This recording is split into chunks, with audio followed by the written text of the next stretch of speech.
Hi, everyone.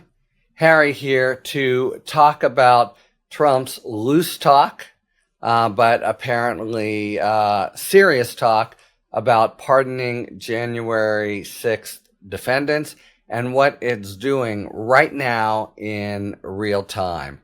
Okay, so first, he's all over the map. He sort of toyed with it in the campaign. Then he said case by case basis. Yesterday in Meet the Press interview, he said he would act and quickly on the first day to pardon them, and he didn't seem to be preserving the idea of some yes and some no, which by the way is a tricky thing for him. These are his most loved patriots, and if he picks out 30% of them to pardon, the other 70 will be furious and could easily turn against him. And even that the 30 will be, what about my buddy in jail? Okay, so first, the talk is serious and talking about doing it on the first day.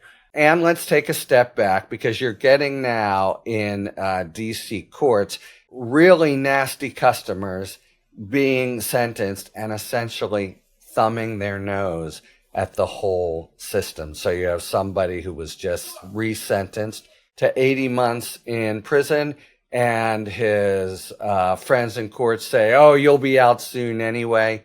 You have another guy who is sentenced after having lied about his role and being exposed and sneering as he's led out of court. The judge says, you're going in jail right now, go in, and that's what they do for the most serious offenders. And as he waltzes in, he says, I'll be out soon anyway.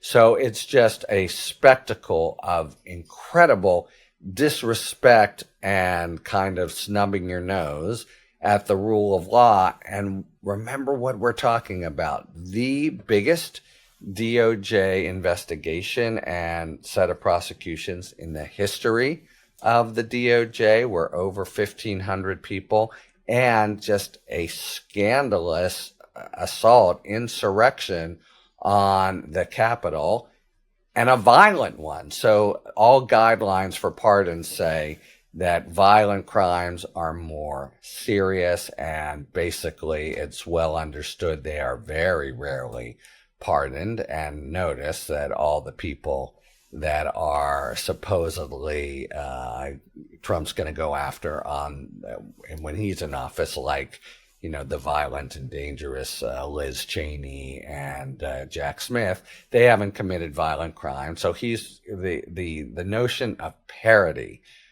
which sort of hovers over everything here when Biden's considering, do I pardon folks, is just completely bogus, and nevertheless has a kind of political salience if Biden pardons, dozens of people, while Trump will say they just did the same thing and politicize it. And of course, the difference is what? The facts, the law, the seriousness of the offense. One group having done no offense, the others having done really. There's just, this vivid crime against the officers and elected officials, but also really, in a way, the democracy itself. So you have now judges pushing back in a way. For one, with few exceptions, they're saying, look, pardons can happen, but I'm sentencing. This guy got sentenced to 80 months, as I said. Others are going forward.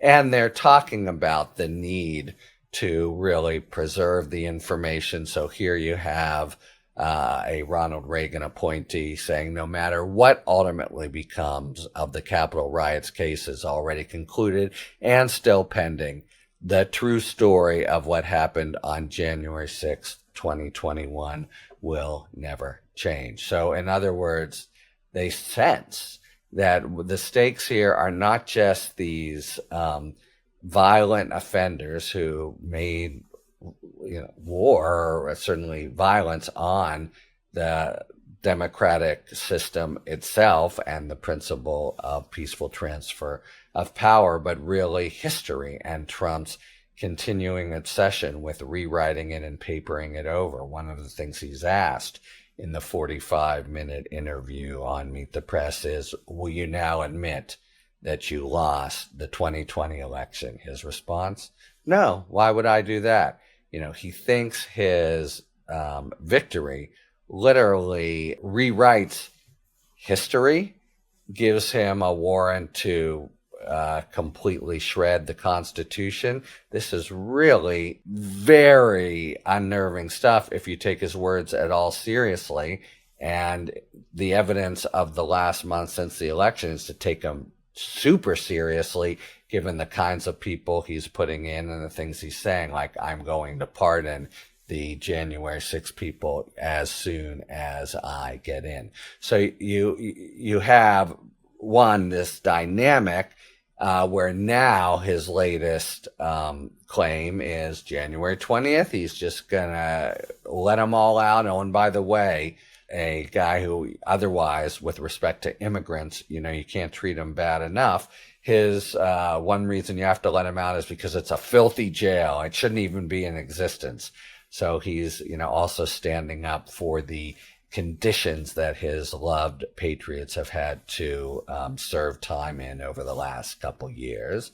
But he's now prepared to do it. And, the judges, hopefully the media, hopefully lawyers, some in the DOJ, will be pushing back, at least as against history and contemporary views, and bringing home to people, this is a serious assault, second assault on the Constitution and the Capitol and the rule of law. The first being, of course, the conduct by the offenders, and the second being here Trump's naked attempt to spring them from prison, but also a more general way to rewrite history, put them on the good side, meaning he's on the good side, meaning what happened January 6, 2021 is all, as he likes to put it, an act of love and patriotism. It's a really Orwellian world, and it's one that he comes into office trying to champion. Really screwed up. Talk to you later. Thanks for tuning in. If you enjoyed this video and other Talking Feds content, please take a second to like and subscribe.